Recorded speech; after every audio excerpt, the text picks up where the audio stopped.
This is Anokhi Pulse TV, and whether it's trending on Twitter or making world news, we've got the best of the best from the East and the West. And keeping you in the know and up to date, I'm your host, Dilshad Burman. So let's cut right to the chase. Check out this week's movers, shakers, and buzzmakers.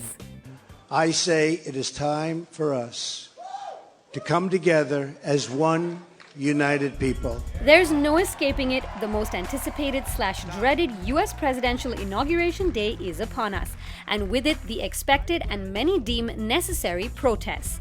Notable among the acts of resistance, a large demonstration outside Trump International Hotel and Tower in New York yesterday, organized by Mayor Bill de Blasio and stars Alec Baldwin and Mark Ruffalo, among others. And using his art to send a message, the artist who designed President Obama's iconic Hope poster, Shepard Fairey, created a new series of posters called We the People and raised over $1 million to print and distribute them to as many people and protests as possible. Tomorrow, the Women's March on Washington will drive home their message of equal rights on the new administration's first day in office. And of course, on social media, the comments on Trump's video invitation to the inaugural welcome concert speak for themselves. Xander Cage is back.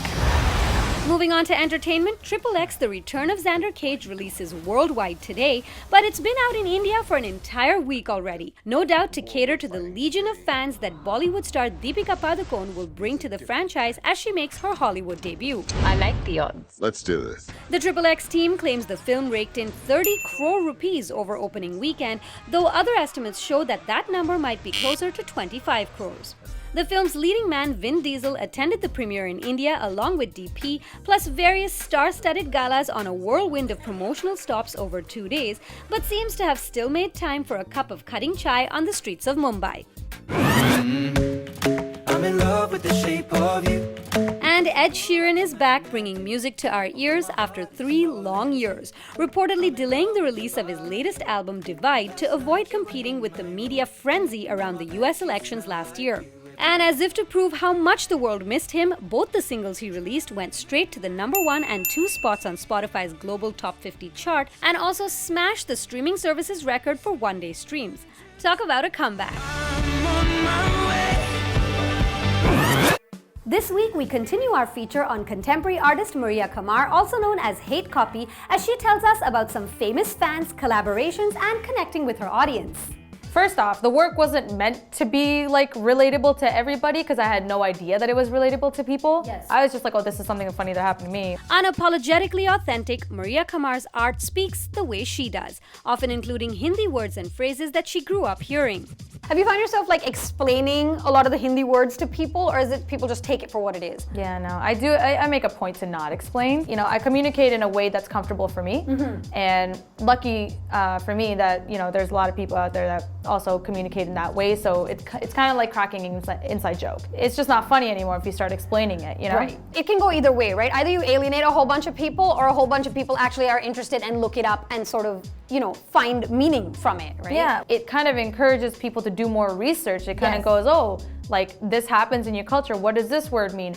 Oh, I'm gonna look it up. It kind of gives other people that are not part of the culture to kind of go, oh, like this also happens in your, like I've had a lot of East Asian people like my work because, you know, in Chinese culture, there's also aunties, there's also that pressure, right? Become that doctor, become that engineer. So you don't really have to be Desi to understand that because a lot of our cultures are kind of the same, but it also gives you a different perspective of our culture and go. Absolutely. Yeah. And I feel like, I mean, like you said, you don't have to be Desi. It helps, but a lot of people kind of relate to that overall. And I feel like one of the very famous people that related to it was Mindy Kaling, and she picked up your work. How did that come about? Instagram? Everything happens through Instagram. Everything happens through Instagram. And just like that, thanks to the reach of the social media site and no doubt Qamar's raw talent, not only did Hollywood star Mindy Kaling begin following her on Instagram, but she went on to purchase and showcase the work both in her own home and on the sets of her hugely popular show, The Mindy Project. We're really happy to have her, you know, sort of support us like that. Yeah. Is really dope. Because there's a lot on our day-to-day, like as I said, the rude emails that people send, you know, like the comments and the unnecessary things from like obviously like the auntie comments and things like that. So it's nice to know that there are people out there that you look up to that actually go, okay, all that, you're doing great. Yeah. I want some of your shit in my home. So Yeah. it's like, it's a good like pat on the back. And Instagram also led her to fellow Canadian artist and most frequent partner in crime, Babbu The Painter. So we actually met on Instagram. We were like fangirling over each other. We were like, oh my God, let's go out for coffee. And like, you know when you use a lot of exclamation marks because you want to seem polite and excited at the same time? So we were doing that. Yeah, it was really awkward. And then we started hanging out, and then somebody wanted to do an exhibit with the both of us. And I was like, that's cool, but like, I don't want it to be like, this is your wall and this is my wall. Right. And that's fucking weird. I would never do that. So I'm like, you know what, Babbu? Why don't, you know, I put something down on canvas and then you do whatever you want with it, or vice versa. Let's see what happens, you know what I mean? And so at first, you know, we made these two paintings with auntie and uncle, kind of freaking out. And at first I was like, what the fuck is this? Like, it looks really cool, but like, I don't know, like, cause my style is very 2D. Yes.